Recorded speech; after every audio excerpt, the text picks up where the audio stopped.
there, folks. It's me, Michael Myers, star of the hit film series Halloween. And I am here today to explain to you the timeline of the movies that I'm in.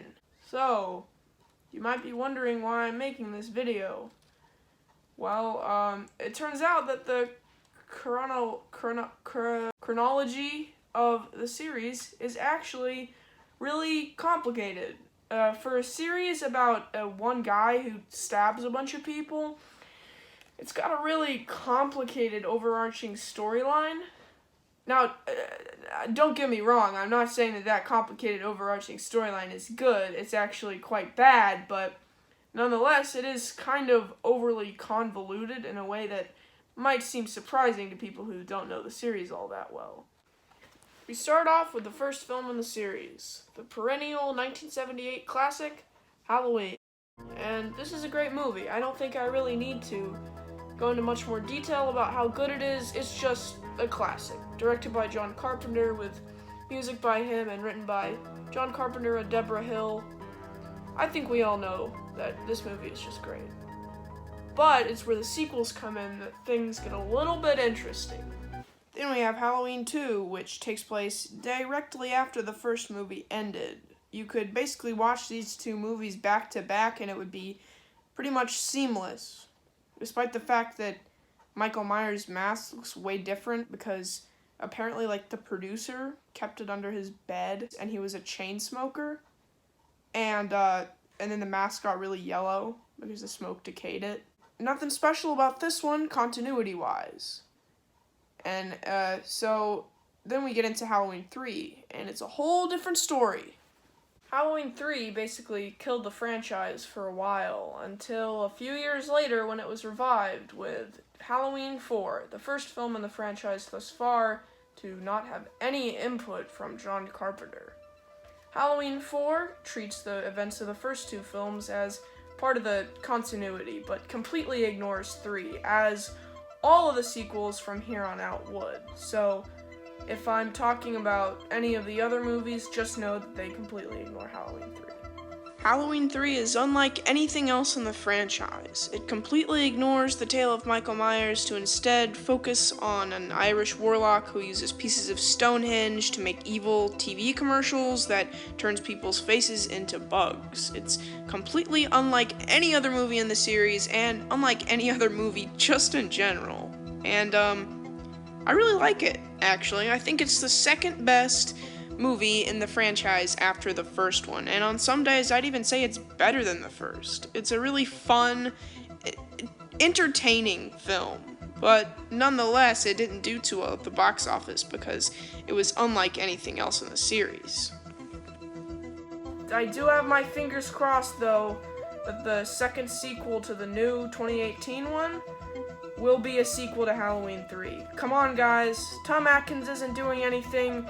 Bring back Chalice, bring back Connell Cochran and Silver Shamrock. I want to hear a remastered version of that commercial jingle. Come on, John. I know you got it in you. I know you want to do it. Make it happen. Anyway, following that was Halloween 5 and Halloween 6, which are both terrible movies, but that's irrelevant to the conversation. They treated 1, 2, and 4 as all part of the series so far. Nothing too complicated, right? Oh, Halloween H20. Halloween H20, where to start? First of all, Halloween H20, you completely ignored all the movies after 2.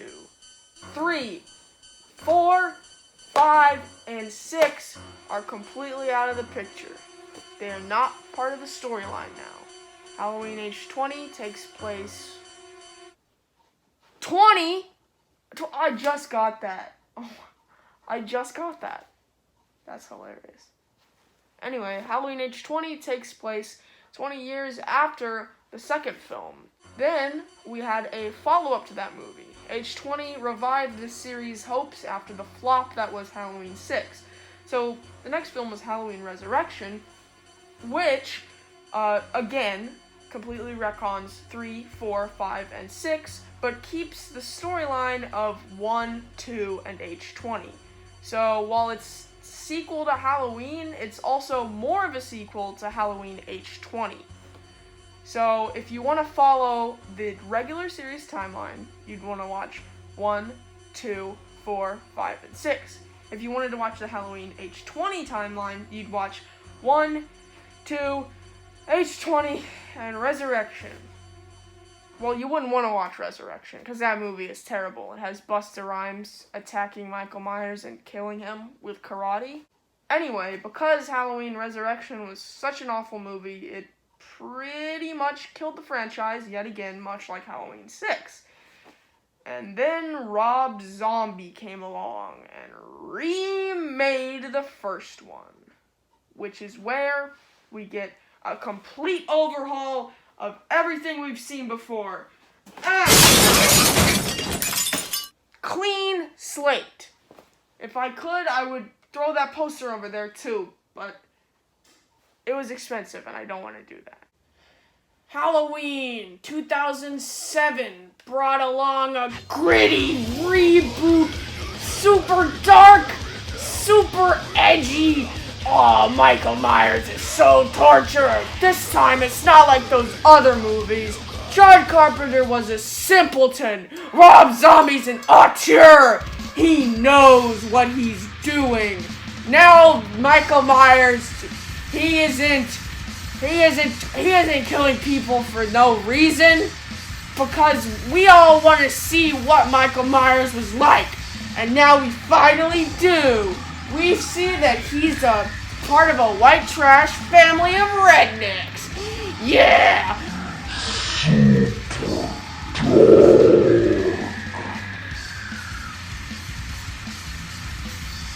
Anyway, Rob Zombie followed that movie with Halloween 2. No, not that one. And it was a direct follow-up to the reboot of Halloween. That about accurately sums up the movie because Michael Myers is unmatched for most of it. Although 2007 Halloween was a pretty much a straight remake of the first one, Halloween 2, no, not that one, was a completely new storyline. It didn't take place in a hospital like the original Halloween 2. Instead, it's like a weird psychedelic art film where Michael Myers is a hobo? What? I guess you couldn't really consider it a remake of Halloween 2. It's more of a sequel to the remake. So, in perhaps the most baffling and confusing re-edit of continuity yet, in 2018, David Gordon Green and Danny McBride brought us Halloween. No, not that one. And no, not that one either. This one's just Halloween. And while you might think from the title that it's yet another reboot of the franchise, no, it's actually a sequel to Halloween. No, not that one, and no... Okay, actually, yeah, it is that one. So, yeah, I guess if you were to watch these movies back to back, you'd be watching Halloween and then Halloween. It's kind of a baffling name choice when this is supposed to be a direct sequel to the 1978 film. Come here, Halloween. We love you. You can come back. You're good. Yeah. What about you, Halloween 2 and 3? What are you gonna be? Are you gonna join us? No, sadly not. We've been retconned by Danny McBride. Oh, okay then. I guess this movie just ignores all the movies after 1. Completely ignoring 2, 3, 4, 5, 6, H20, Resurrection, Rob Zombie 2. Ignores all of them. Throws them in the trash can where they belong. Not you, Halloween 3. You're good. I like you. And Halloween 2's alright. And I guess H20 is okay as well. Not the rest of you, though. You deserve to stay there. I believe that The continuity of Halloween would best be summed up by somebody infinitely more talented than I. Hit it, Jay. Halloween is the sequel to Halloween, but not the sequel to Halloween. Technically, it's Halloween 2, but ignores the events of Halloween 2 and Halloween 2. It's the first Halloween film to bring back Jamie Lee Curtis, except for Halloween 2, Halloween 7, and Halloween 8. But finally, the series has brought back John Carpenter in some capacity for the first time, except for Halloween 2 and Halloween 3. It's also the first Halloween film to ignore the previous films in the franchise's timeline, except for Halloween 3, Halloween 4, which ignores Halloween 3, Halloween 7, which ignores Halloween 3, Halloween 4, Halloween 5, and Halloween 6. But aside from all that, it's a totally fresh and new start for the Halloween franchise. So yeah, apparently there's gonna be 2 more sequels to Halloween. No, not that one. No, not, well, I guess kind of that one. So with all that in mind, if you had never before seen a film in the Halloween franchise, what order should a newcomer watch them?